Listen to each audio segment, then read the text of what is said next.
I'm going to share a little article with you guys that I'm going to have to use some language to replace the original language, if you know what I mean, because I have to respect the world view of this platform. And I respect that. So, but those of you who have eyes to see and ears to hear, we'll figure it out. But I happen to endorse this article, and some of you it might offend, but I don't know. But it's an article written by James R. Wood, and it's called, how should I say this? It's called The Plague Regime as Stoicheic Order. You'll figure it out. Throughout the world, governments are aggressively pushing plague shots. Some have instituted mandates or shot passports. Many are losing patience with the unshotted, even proposing that they have forfeited the right to certain health services. The unshot have become deplorables, the undeserving sick. The plague regime has been bolstered by a sort of civil religion, the cult of the plague. We are in a period not merely of authoritarian overreach, but of religious zeal and stratification. The cult of the plague is real, with its saints, like frontline workers, its high priests, like the CDC and Fauci, its lower priests, the doctors, vaccine developers, deacons, the mainstream media, and piety, expressing overwrought concern about variants, various forms of safety theater, and so forth.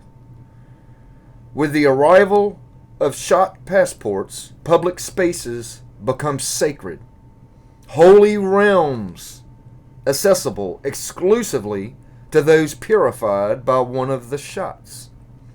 These persons will have made the proper sacrifice, granting them access to society.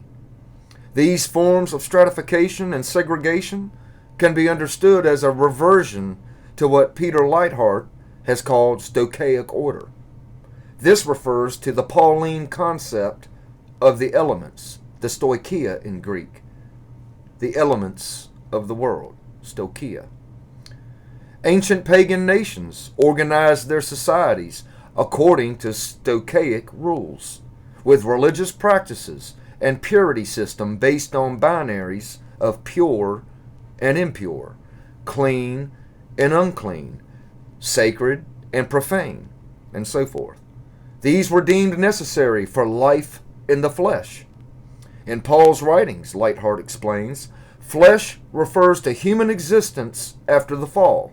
It describes the weakness and vulnerability of life in Adam after humanity is removed from the garden of God's presence and destined for death.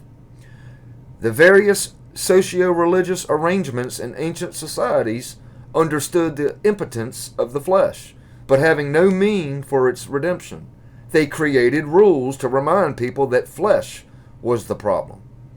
These societies were regulated by ascetic prohibitions: do not handle, do not taste, do not touch, that were severe toward the body, but of course could do nothing to fix the flesh.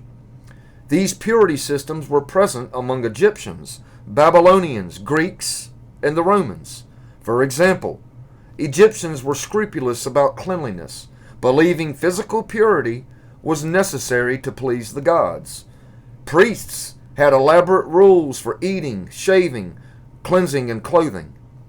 The Babylonians had similar rites of purity, requirements for shaving, clipping, and fumigating of breath and body.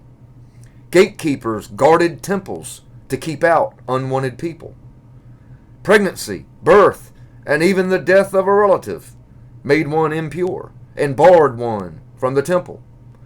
Purification is the science of division, said Plato. Purification is the science of division, said Plato.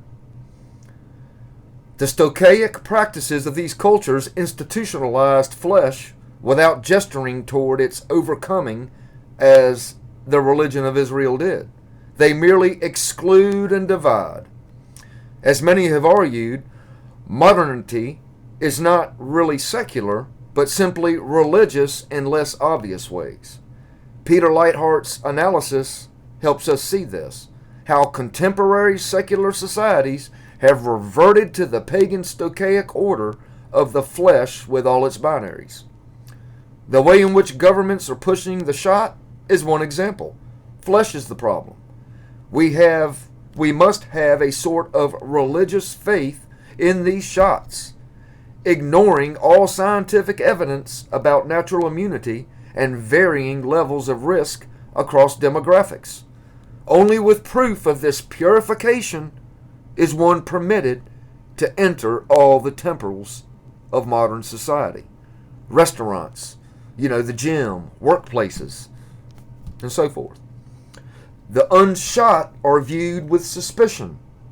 Increasingly, they are deemed unworthy of compassion and medical services. Our biosecurity state has created a new Stoicheic order, and Christians have done little to resist.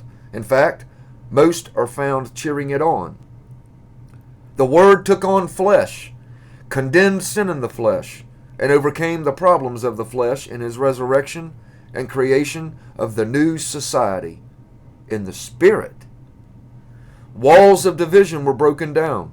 Christians are called to no longer regard anyone according to the flesh. No person is unclean, impure, or beyond the reach of grace. To believe such as a Christian is to commit the Galatianist heresy.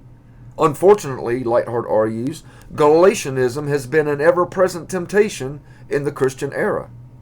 The Galatian heresy rears its head when churches start to require evidence of shots to attend worship, or when they divide the congregation between shot and unshot, or when Christians deny that they are legitimate reasons for refusing the shot, thus binding the consciences of others and rendering judgment upon them. But in our churches, we must no longer judge according to the flesh. Christians must be very careful in our efforts to fight this plague, that we do not adopt the Stoicheic order of our secular society. We need this social sickness to come to an end, at least in our churches, where we must no longer judge according to the flesh. Refuse Galatianism, not your brothers and sisters who come to a different conclusion about the merits of these shots. Till next time.